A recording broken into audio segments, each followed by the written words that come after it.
Hi అండి అందరికీ welcome back to my channel Ria's world 28.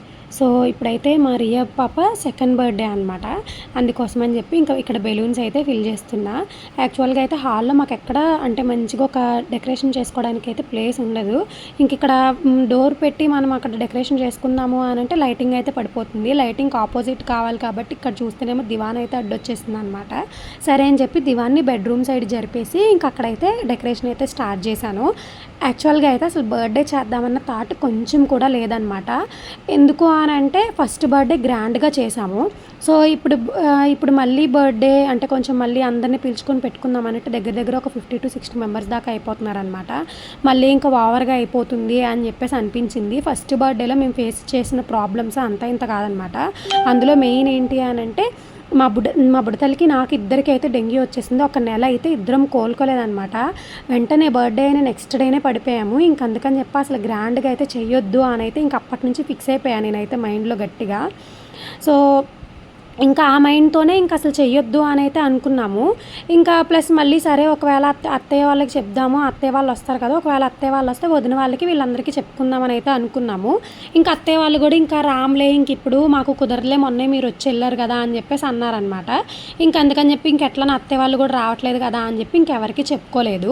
ఇంకా సరే అంటే అసలు యాక్చువల్గా ఏమనుకున్నామంటే ఇట్లా సండే కానీ అట్లా ఏమన్నా వస్తే బయటకు వెళ్ళిపోదాము, బుడదాన్ని తీసుకొని ఏదైనా మాల్కి వెళ్ళి అక్కడ మంచిగా గేమ్స్ ఆడిపించి రియాని నెక్స్ట్ ఏదైనా రెస్టారెంట్కి వెళ్ళి లంచ్ చేసేసి అక్కడే కేక్ కట్ చేపిద్దాము అని చెప్పేసి అయితే అనుకున్నాము మేము ముగ్గురమే. కాకపోతే ఇంకా ఆ రోజు సాటర్డే రావడం వల్ల ఇంకా మేము ఎక్కడికి వెళ్ళలేదన్నమాట. మార్నింగ్ టెంపుల్కి వెళ్ళి వచ్చాము. ఇంకా యాజ్ యూజువల్గా కుకింగ్ చేసుకున్నాము, తిన్నాము, అంతా అయిపోయింది. ఇంకా అప్పటికప్పుడు సడన్గా ఇంకా మా ఇంట్లో అనుకున్నాం అనమాట, అరే ఇదే కదా బుడ్డదే కదా, ఇంకా దానికి చేయకపోతే ఎట్లాగా, ఇంకా సెకండ్ బర్త్డేనే కదా, ఇప్పుడేం 15 బర్త్డే 16 బర్త్డేస్ అవ్వలేదు కదా అన్నట్టు ఇంకా మళ్ళీ మైండ్లో ఇంకా అట్లా అనుకొని సరే ఇంకా కనీసం కేక్ అన్నా కట్ చేద్దాము అనేసి అయితే అనుకున్నాము. ఇంకా సరే కేక్ కూడా తీసుకొచ్చిన తర్వాత కూడా మళ్ళీ అరే మరి ముగ్గురమే ఏం కట్ చేస్తాంలే, సరేలే ఇంకా ఎలాగో మేము బర్త్డే ఊర్లో పెట్టుకున్నాం కాబట్టి ఇంకా వానరు అన్నయ్య వాళ్ళు వీళ్ళు ఎవరూ రాలేదు కాబట్టి ఇంకా ఓన్లీ జస్ట్ మన అపార్ట్మెంట్లో మాత్రం చెప్పుకొని వాళ్ళకి మాత్రం పెట్టుకుందాము అని చెప్పేసి అయితే అనుకున్నాం అనమాట. ఇంకా సరే అని చెప్పి ఇంకా 4 ఫ్యామిలీస్ ఉంటాయి, ఆ 4 ఫ్యామిలీస్ మాత్రం చెప్పుకున్నాము. ఇంకా ఓన్లీ జస్ట్ కేక్ కటింగ్ ఒక్కటే అనమాట. ఇంకా అంటే ఇంకా డిన్నర్ ఇవేమీ లేదు.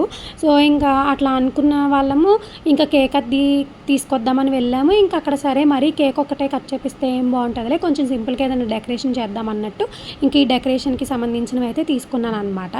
ఇంకా డెకరేషన్ కూడా అసలు నాకైతే కొంచెం మైండ్లో థాట్ ఉన్నా కూడా అసలు నేను బయట అంటే ఆన్లైన్లోనే బుక్ చేసేదాన్ని, అసలు బయట అయితే తీసుకునేదాన్ని కాదు.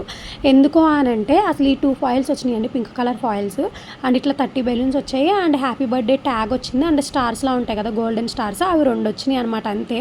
అది కూడా 300 తీసుకున్నారు. నాకంటే వరస్ట్ అనిపించింది. బెలూన్స్ కూడా 30 బెలూన్సే వచ్చాయి, అందులో చాలా మట్టుకి హోల్స్ వచ్చాయి అనమాట. అసలు యాక్చువల్గా అయితే ఎల్ షేప్ పెడదాం అనుకున్నాను ఆర్చ్, కాకపోతే ఇంకా అవన్నీ పోగా ఇంకా మనకు ఆ పైన ఒక్కటే ఆర్చ్ వచ్చిందనమాట. సరే ఇంక ఇట్లా అయినా సింపుల్గా ఉంది కదా, బాగుందిలే అన్నట్టు ఇంకా అట్లా సింపుల్గా అయితే చేసేసాము. ఇంకా ఫైనల్ డెకరేషన్ లుక్ అయితే ఇదనమాట. ఇంకా ముందు ఏం జరిగిందన్నది వీడియోస్ అన్నీ వస్తే వాచ్ చేసేయండి.